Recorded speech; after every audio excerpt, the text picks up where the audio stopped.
progress, the security progress, and also the economic progress. What are the sanctions that are most important to be lifted most quickly?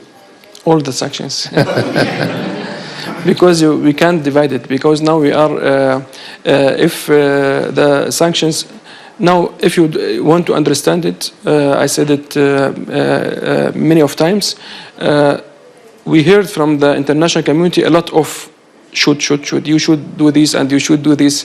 And maybe it's like an example, if you tie the hands of someone and throw him in the river and ask him to swim and bring fish with him. And how we bring a good future for the Syrian people, and Syria now is tackled by these sanctions. And what we've heard from the Gulf country and also from the EU and other countries, they want to help the Syrian people, but they can't with these sanctions. And the reason of these sanctions now, he's in Moscow. And if they want to punish him, he's in Moscow now, Bashar al-Assad. And the Syrian people shouldn't be punished. Now, these sanctions put on Syria because of the victims. And the victims now in the government. Yeah, no, I get it. I mean, I think the thing is that, you know, people look at the past decade and, you know, obviously there's been a huge amount of violence. You know, most people, you didn't expect to remove Bashar al-Assad so quickly. You did it, and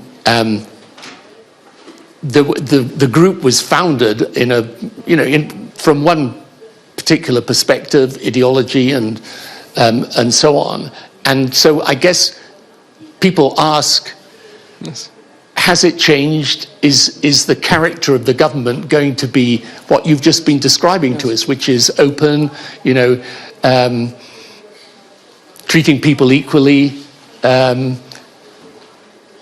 so it's the character of the government that I think is what people ask. And so, yes, you're absolutely right, of course, the country can't progress unless the sanctions are lifted. But I suppose in a way it's a question of how you also persuade people that when they lift the sanctions, that's going to be helping promote a country with the values that people believe are the right ones for the future. Of course, we are Syrian, and we all the time we put our lives to serve Syria and to bring the freedom of Syria.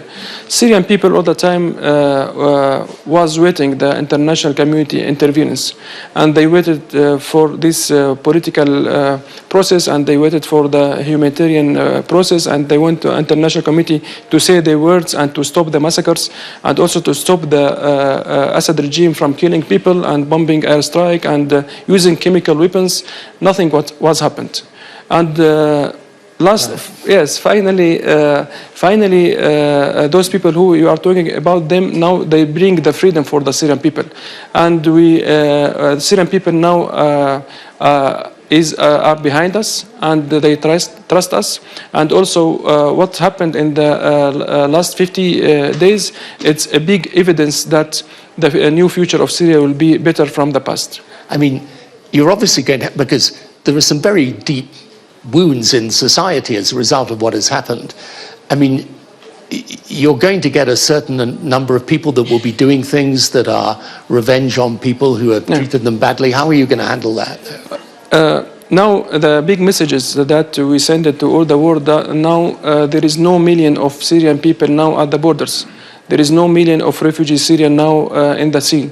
There is no millions of people now, they are seeking refuge because of what happened in the Syria. All the Syrian people supported the change. And also the big message that we say to all the world, that all the Syrian people with their diversity now in their houses, and they feel safe, and they go back to their work right. Very fast. If there are violations of that, if people start sectarian attacks, you will intervene to stop that? Yes, the big achievement that we are very proud of it, Syria didn't enter in civil war, and Syria didn't enter in sectarian war, and Syria... You mean in this last Yes. period. Yeah? What happened in Syria in 12 days, it's very successful. Now, if you want to make this big change, if you to make, for example, another example from other parts of the world, you will see destroyed cities. You will see millions of refugees. You will see massacres on the TV all the time. But what we have seen in the Syria, celebration in Damascus, and big delegations of the different countries, all the world now in Syria. And this is a big message and a big evidence that what happened in Syria, it's very convincing for the people. And if we see some example and some exceptions, it's not the mainstream and not main policy of the government, Syrian government, and we deal with these issues directly, and we will not accept anybody to take revenge by his hand. There is a transnational justice, and there is accountability, and this is the responsibility of the government, not from the people. And your idea is to have a rule of law that treats all the citizens equally. Of course, the rule of law, it will be the main actor of the new government. In Syria, all the time they ask us about how to guarantee the rights of that group and how to guarantee the rights of the women. No, in Syria will be all of us will be under the constitution and under the rule of law. And new Syria, it will be ruled by the law, not ruled by the just group or just by the mentality ideas or by ideological issue. No, it will be the new. As I said in the earlier, that the misery of Syria will not be repeated, and this is push us to Syria to be ruled by the law, not by the persons. Yeah, well, that's actually a very important statement. And in drawing up the constitution, you will involve all the different elements of society. Yes, of course. The constitution, it will be after the national conference. The constitution, it will be a constitution committee. It will be consisted of expertise, and this is the mission of expertise and non-expertise, and we will announce their names, and it consists of the different groups of the Syria and all the. So that group of experts will represent a diverse Syria? Men and women, yes. Okay. And I know you went recently to the Gulf states and did a tour there. How did you find that? Were they were supportive of your changes? Which state? The Gulf states. You went to Saudi, didn't you? And yes. UAE, Gulf, I think, and of course Qatar. Yes, we choose to visit the Gulf countries because we want to fix the relation between Syria and those countries, because Assad regime make a lot of problems with them. They exported Captagon all the time for them, and they use harsh language against them. And the Gulf countries are very important in the region, and Syria also is very. It should take its active role in the region. And from the first day, we make visits for these regions and these countries because we believe that they should help us in the future of Syria, and they should Syria to be back for them after the long period of loneliness. I mean, if you're going to, I mean, Syria's got some fantastic cultural and assets and potential for tourism. Will you develop all of that? When you look, for example, at the Gulf countries and you see what Saudi Arabia is doing in developing its cultural assets, UAE and if you ask me about from where you will inspire your new Syria, yes, right. I will say that we have Singapore. We also have the vision of 2030 of Saudi Arabia, and also we have very brilliant experience in Geneva. And also we will depend on all these inspiring examples in the world. We need Syria to be a place of peace, to be a place of development, and to be a place which we get rid of the war and go to the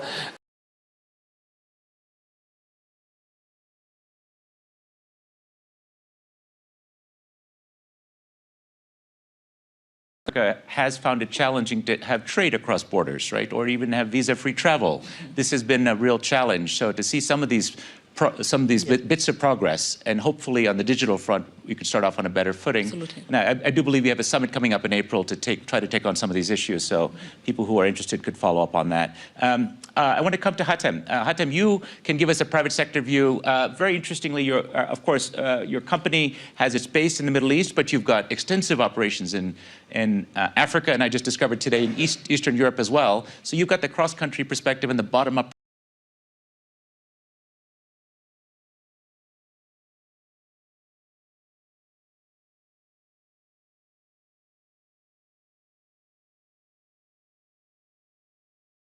Energy price in human history.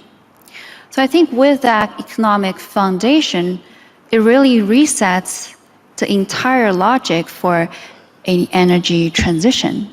I think it really combines economic return with social progress. I think that's a really, really fundamental foundation to have.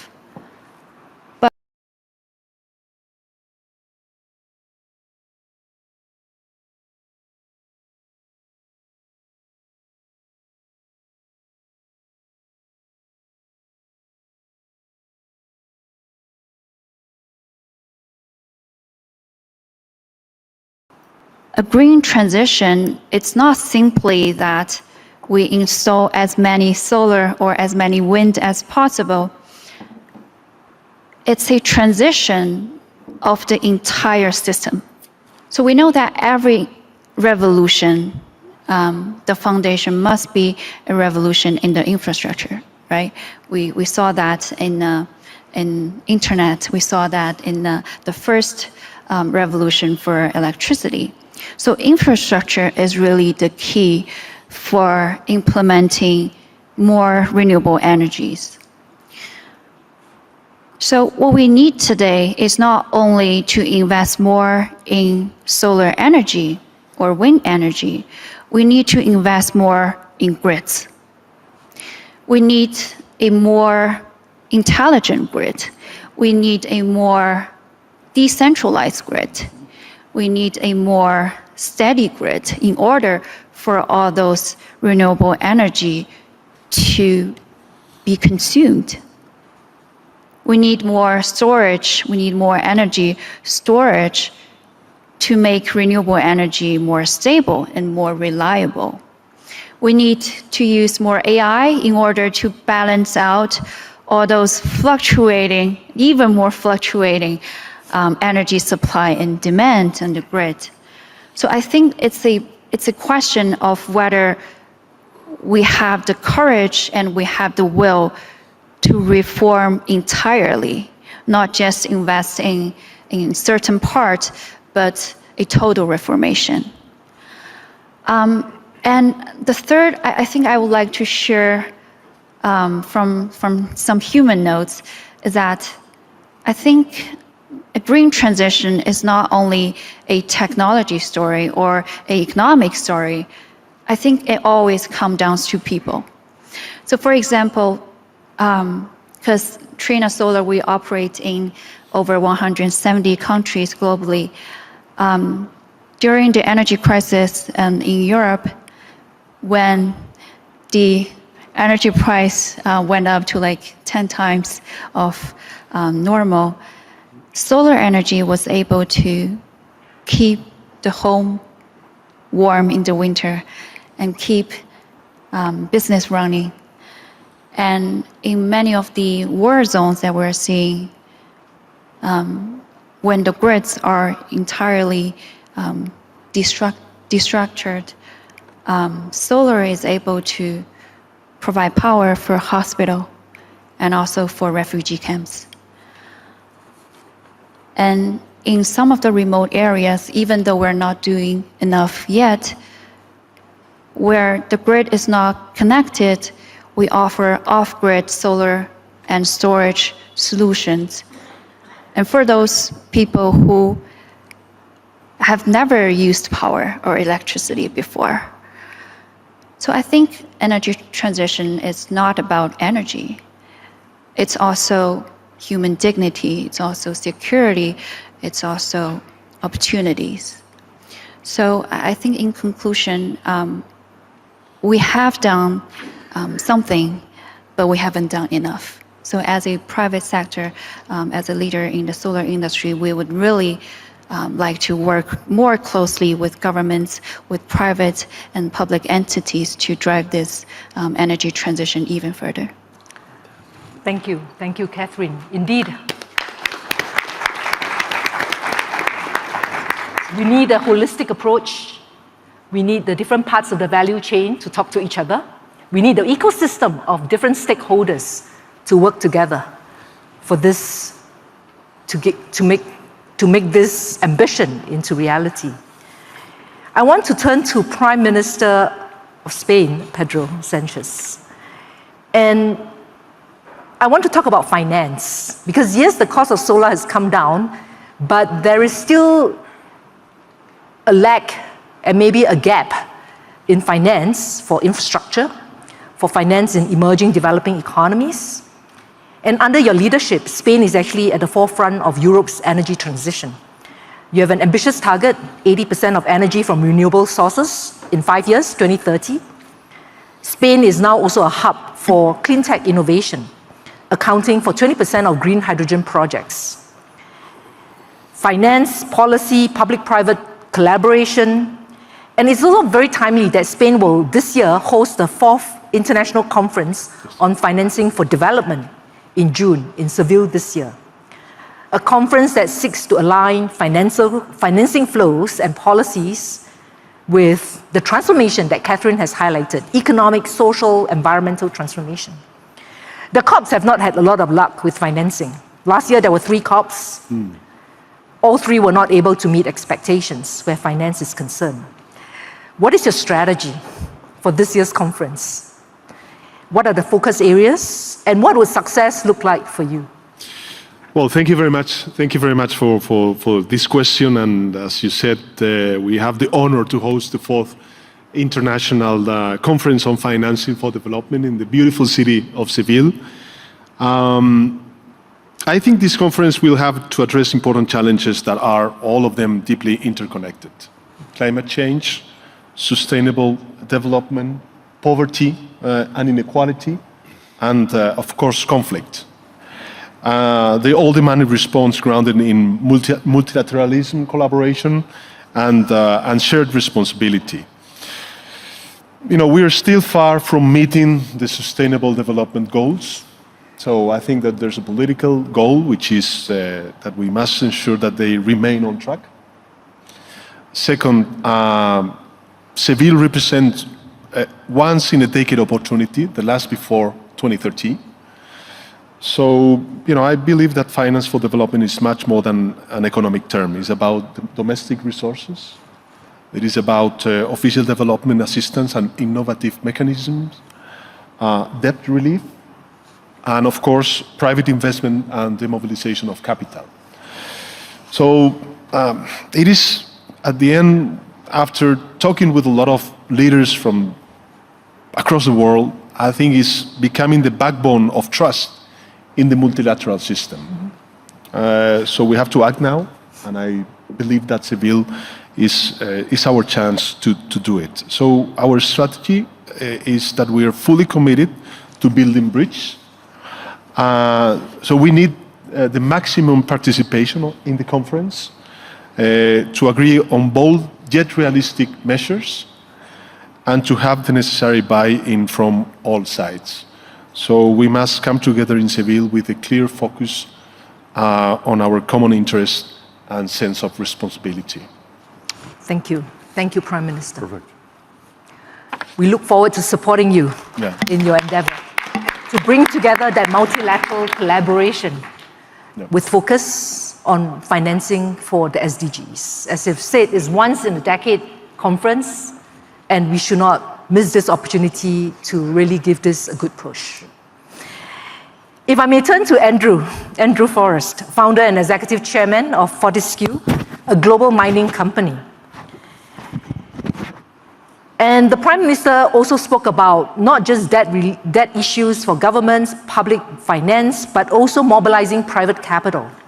And you have been making significant investments into green technologies. In fact, you have committed to the Rail Zero that your business will stop using fossil fuels by the end of this decade. Again, that's in 5 years. No carbon offsets, nor carbon capture and storage.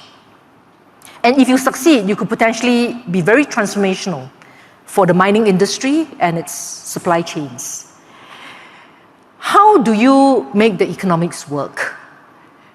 Because many people talk about the need to think about growth, the need to think about profits, jobs, business continuity, stability, and they see that tension with sustainability outcomes. But obviously, you're seeing something that many people are not yet realizing. Can you just tell us a little bit more how you've been able to mobilize, convince your shareholders, and work with your partners in this bold ambition of yours?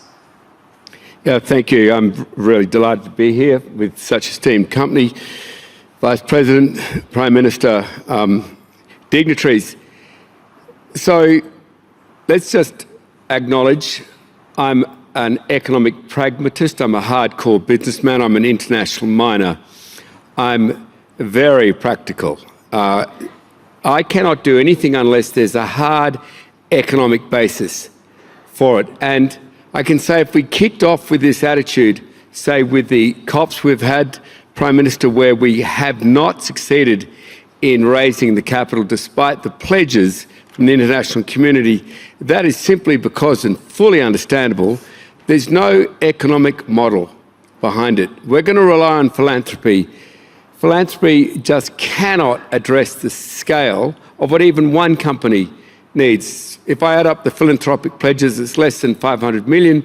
We're going to spend at least $6.5 billion to decarbonise our operations. But before anyone scratches their heads and thinks, that's a lot of capital, think, well, hold the phone. They save $1 billion a year by doing that. How do we do that? We simply stop burning fossil fuel. That is what we call real zero. I do want to say that I think this word net is causing more damage to the ability of the world to finance the economic and energy transition than most fossil fuel producers combined. That word net gives you an out clause to do nothing. When you go to a bank and say, I want to borrow X billion, and we raised capital this morning, only this morning, of 9.2 billion, that's because our economic model is simple. This is the amount of money we don't spend each year, times the loan period, 10 years. That tranche of capital is now available, it's called savings, to be borrowed against. This is a financial model.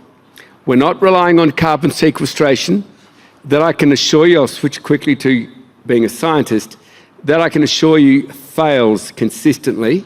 We're not carbon credits where professionals in this sector say 95% are going to be found to not give the carbon benefits they were purchased for. Not relying on any of that. That could be court cases, which will mean your loan, if you've lent into a company relying on carbon credits or carbon sequestration or carbon offsets, could well be in jeopardy. No, we're not relying on any of that. We're just stopping burning fossil fuel, addressing the elephant in the room. And that is fully financeable. Let me just walk you through how. When you have a very large operation with control centres around your sphere of operations around the world, and you've indicated to a workforce, in our case 25,000, that you're going to stop burning fossil fuel by the end of this decade, the workforce gets very interested. When they ask you how you're going to do that, you say, you're going to resolve it. You work out how to do it. You work out how to pull all the carbon out of our trains, out of our trucks. Our trucks are, some are taller than this room. You work out how to do it out of our fixed plant. You work out how to do it even out of making metal, the green steel. And then you put a timeline on it.